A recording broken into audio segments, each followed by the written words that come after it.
Alors voilà, maintenant notre composant Bootstraps a donc été ajouté à notre projet. Donc si maintenant je vais dans le package.json, pardon, je peux voir euh, donc mon Bootstraps euh, qui a bien été installé. Et si je tourne dans mon Angular.json, dans mon style module, donc ça se peut que de temps en temps lors de l'installation il l'oublie, on a bien été chercher mon node module, donc le package qui a été installé, Bootstraps, et on l'a ajouté dans les balises de style. Très bien. Qu'est-ce que maintenant j'ai changé? Donc j'ai fait 2-3 modifications dans l'installation. J'ai donc utilisé une classe de Bootstraps qui s'appelle Container, qui en fait, il faut savoir que Bootstraps, lui, va ordonner l'entièreté, comment dire, des applications dans une grille. Ces grilles, donc par exemple ici on a 3 colonnes, sont repris en fait à chaque fois dans des containers. Et si on veut créer une ligne, donc une ligne en fait elle va jusqu'à 12, elle a une taille de 12. Donc c'est pour ça que si maintenant je mets call ici sm-3, bah, c'est exactement la taille qu'on va avoir parce qu'il va prendre les 3 composants et il va diviser en 3 pour les aligner. Mais on peut spécifier des nombres. Hein. Euh, call 5, vous voyez on a une différence. Donc 1 à 3 ici, on a mis en call. Ici on lui a dit qu'il prenait une distance de 6, donc la moitié de la page. Donc tout ça, je vous laisse le découvrir par vous-même. Ici, rien de vraiment extraordinaire. J'ai fait une ligne après que j'ai décidé où j'ai décidé de justifier de mettre mon, mon content centré. Euh, euh, j'ai mis un titre dans une colonne, j'ai changé l'image, j'ai été chercher une image d'Aneum. Alors nos images, on les mettra dans le dossier asset image aneum.png. Euh, euh, ici, j'ai créé, donc j'ai juste rajouté dans mon CSS que le texte des titres devait être centré et que les images étaient en margin auto pour la centrer. Donc vraiment, pas vraiment grand chose de très très fou jusqu'ici. C'est pour ça en fait, moi je trouve que dans tout site on a toujours une navbar. Alors ce que moi je vais vous proposer, c'est de créer cette navbar. Donc pour cela, rien de mieux que d'ouvrir notre invite de commande. Hop, hop, hop. Ici, on est dans notre app. Donc, ce que l'on va faire, c'est que l'on va donc demander à notre ami AngularCI de créer un module. Comme je vous l'ai dit, euh, chaque élément a besoin d'un module. Donc, ce que je fais d'habitude pour l'entièreté des applications comme footer header, même des composants, je sais pas, content au milieu, je vais créer en fait un dossier qui s'appelle Shared. Donc on va créer alors dans ce cas-là aussi un module dans ce dossier Shared. Donc on va faire un ng generate module et on va l'appeler simplement Shared. Voilà. J'ai l'habitude de faire des fautes de frappe, donc maintenant je vérifie toujours quand je le fais. Donc il nous a bien, si maintenant je retourne dans l'application, euh, il nous a donc bien créé, ça lui arrive. Alors dans ces cas-là, en fait, il se peut que le dossier, voilà, n'ait pas été mis à jour. Il avait un petit refresh explorer juste là, et donc il a créé un dossier shared avec un module dedans. Rien de plus simple. Donc maintenant par ma ligne de commande, je peux aller dans ce dossier. Et je peux faire un ng generate, mais maintenant je veux mon composant navbar, le component. Donc je vais faire un component et je vais l'appeler navbar. Voilà. Donc maintenant navbar a bien été créé, je suis bien dedans, il a bien été inclus donc dans mon module. Donc comme vous pouvez voir, on a le module du dossier shared qui a ajouté le composant. Dans ma navbar, j'ai un CSS, un fichier de test et un composant, et j'ai toujours cette chose vachement horrible que je déteste, et en plus, je ne sais même pas pourquoi ils le mettent, étant donné qu'en général, il n'est même pas très recommandé de vouloir faire ça, même pour un petit composant, vous pouvez le faire, vous me direz, mais si c'est vraiment quelques lignes. Mais prenez vraiment l'habitude de créer donc ce composant, de créer un composant HTML, c'est beaucoup plus simple. Pourquoi il me fait là? Tac, tac, tac, tac, tac. Okay, bon. On va le laisser aller un petit peu, ça va aller mieux. Hop, donc si je retourne sur navbar, je fais component.html, que je recopie ce que j'avais pris avant, un petit format et ça fait du bien. Voilà. Maintenant, une chose à savoir, donc je vais vous parler aussi de ceci par la suite, mais une chose à savoir, c'est que dans notre component, Ici actuellement, on n'a pas, comment dire, si on veut importer cette navbar dans notre component, il faut impérativement que l'on importe notre nouveau module que l'on a fait. Alors, certains mettront chérir le module. Hop, c'est bon, c'est réglé. Non. Alors, pour l'importer, pour importer un module, on a toujours l'export class qui est juste en dessous. Et c'est beaucoup plus simple. Vous faites votre petit copier-coller, il va demander l'import. Donc, normalement, il est censé demander un import. On va lui faire un refresh export, ça lui ferait bien. Donc là, normalement, il n'est pas censé fonctionner. Bon, c'est pas grave, on va l'importer par nous-mêmes. Ça arrive de temps en temps. Dans ces cas-là, je vous propose d'ouvrir et relancer. Voilà, ok. On a eu une petite erreur qui s'est lancée sur un des autres écrans pour dire que l'IDE ne fonctionne, a eu une petite erreur. Ça peut arriver. Le monde n'est pas parfait. Donc, en toute logique,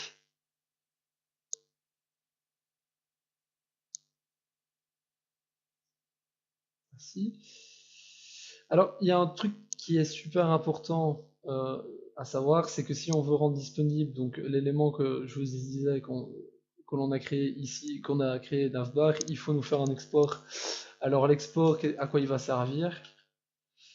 Il va servir simplement à dire bah, ce composant-là, en fait, je veux bien le rendre disponible aux autres modules. Donc tu importes le module, mais je veux bien le rendre disponible aux autres modules. Voilà, il a enfin râlé, donc c'est le temps qui se lance. Je le rends disponible. Ici, en toute logique, maintenant, si je vais faire mon app-navbar, hop, et que j'ajoute ma balise, ok, hop, donc on a bien notre child qui a été déclaré, ok, donc là, ça ne devrait pas poser un problème, j'ai vu, ok, logiquement, ça ne devrait pas poser un problème. On va reloader l'application. Ok, il faudrait peut-être la relancer aussi, ça serait pas mal du tout. Je vais faire mon NGSR, hop, hop, hop, là.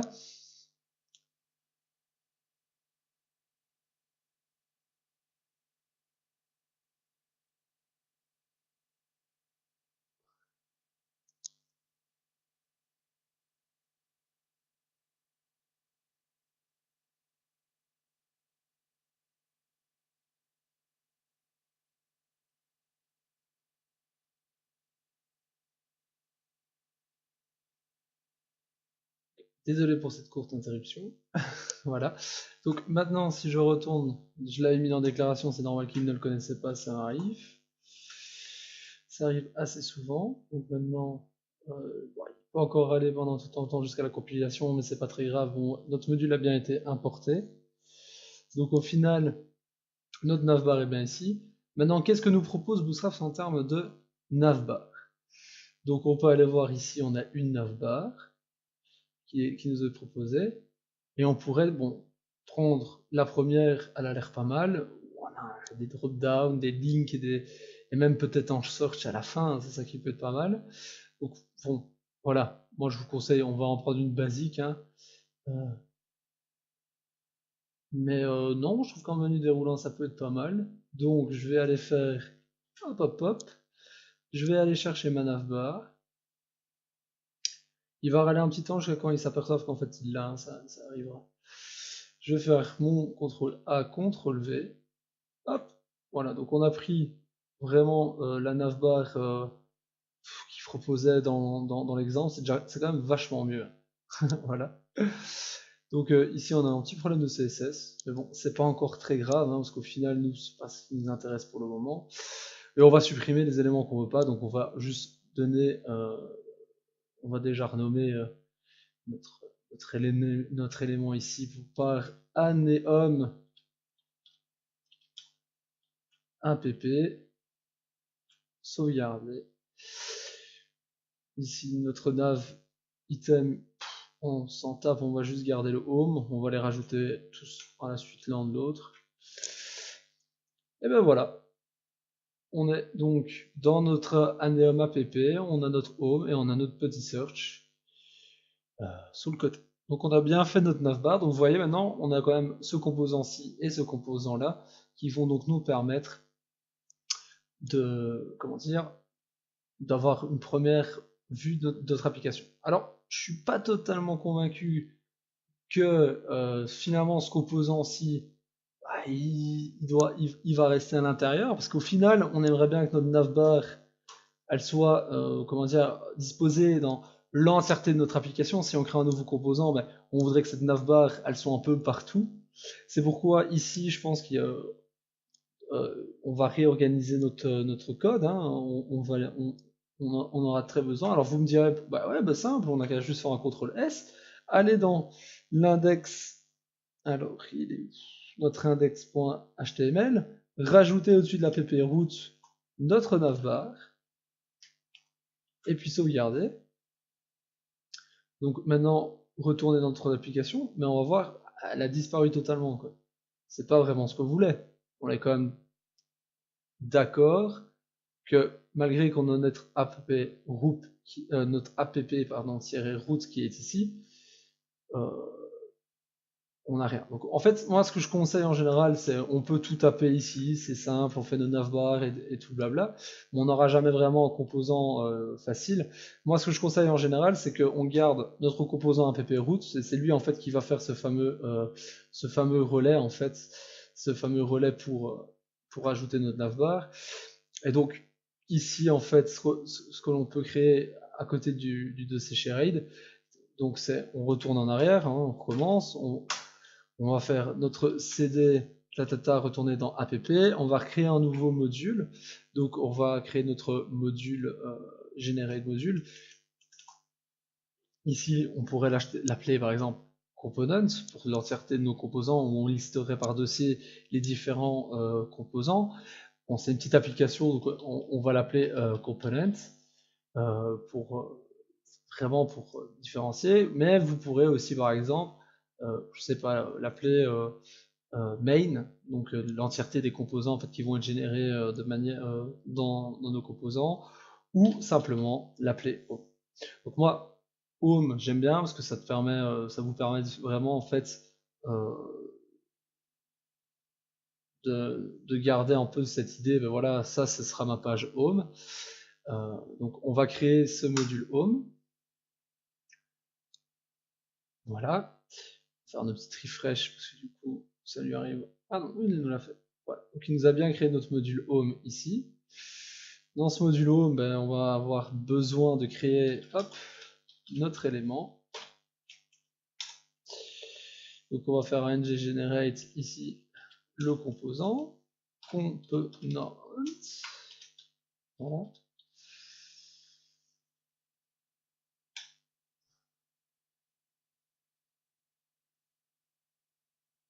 Voilà. Alors, bon, moi je suis d'avis de vous dire, on est quand même tous d'accord que que ces éléments-là, pour le moment, bah, on peut le mettre dans le même dossier. Hop, on a juste à les déplacer. Voilà, à retirer le dossier home.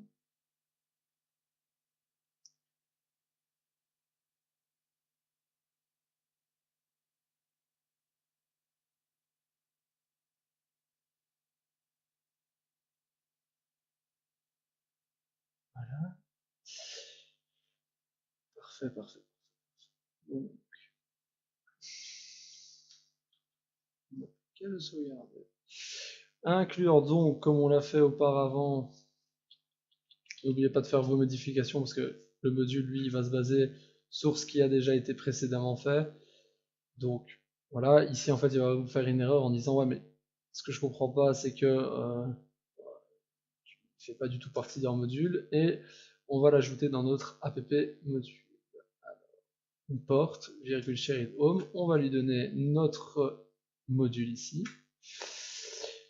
Je vais revenir sur cet élément là, hop,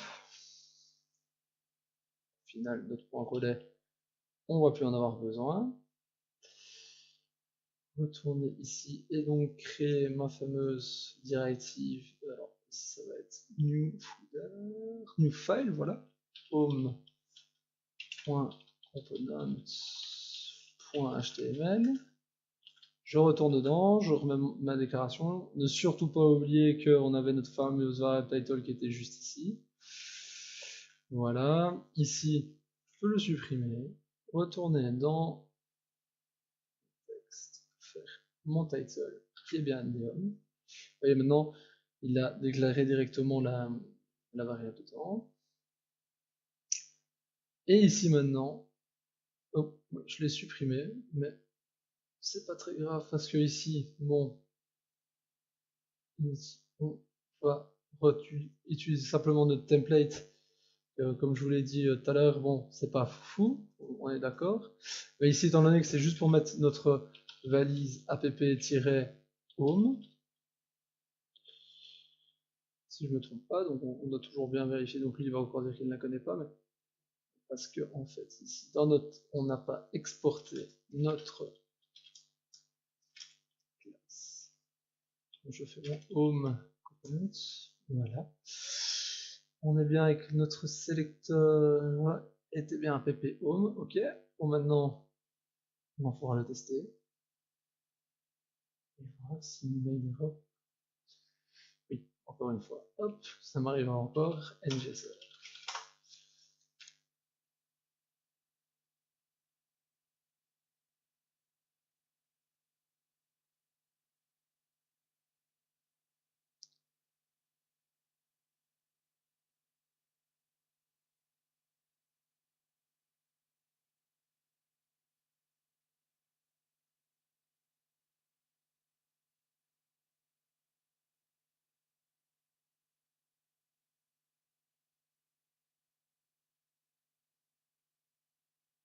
Donc il va juste mettre home work, ce qui est vraiment étrange.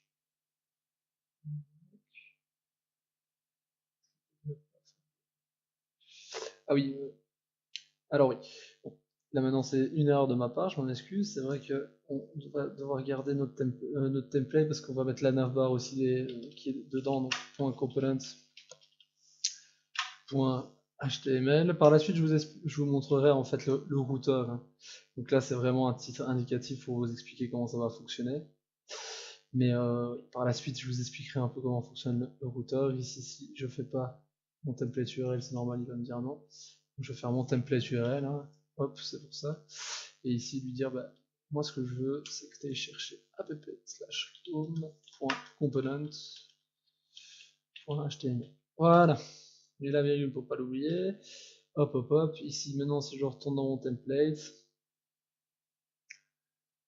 ici, hop, on va continuer avec URL. Voilà, c'est une erreur, ça arrive. Ça m'arrivera encore et encore. Donc, paf.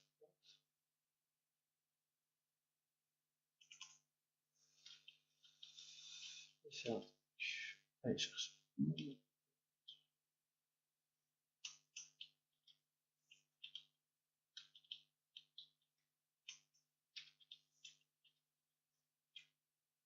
On va lui ajouter donc notre app navbar.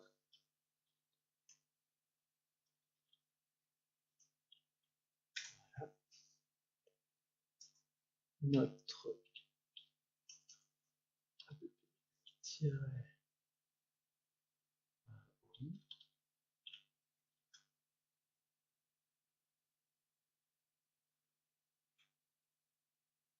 On est censé peut-être avoir une erreur ou quelque chose là-dessus.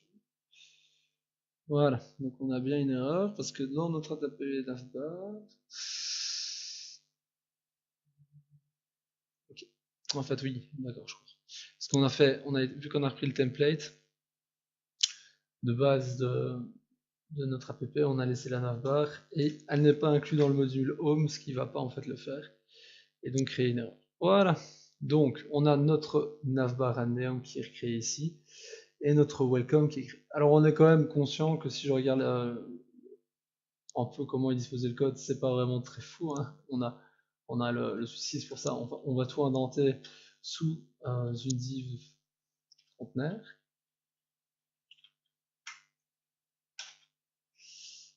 Allez, taper la classe. Hop là, j'ai pas ça, je veux ça.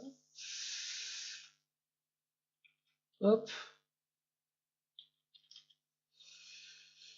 Ici, lui dire que en effet, tout va être dans une div. Bon, là, on l'a mis dans la classe conteneur, comme ça nous évitera en fait ce sera simple, on va faire plus simple que ça, parce que là on peut se prendre la tête. Hop, de le taper comme ceci, et dans notre class shared, on va aller dans notre navbar. Hop, et dans cette navbar, on va lui dire, bah, toi, tu auras une, donc ça va être une div row, déjà dans un premier temps, ce sera pareil.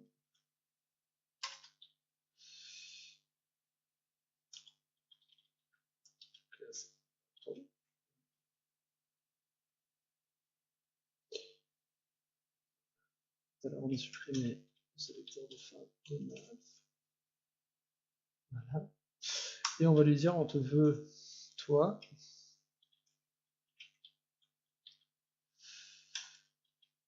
on te veut sur une classe égale. Ah oui, alors on va lui mettre en call-md. On va le mettre à 8. Voilà, voilà, voilà. Si je retourne ici, si je retourne dans le home, on voudra récupérer cette classe pour quand même centrer nos composants dans notre out. On va regarder ce que ça donne. Voilà.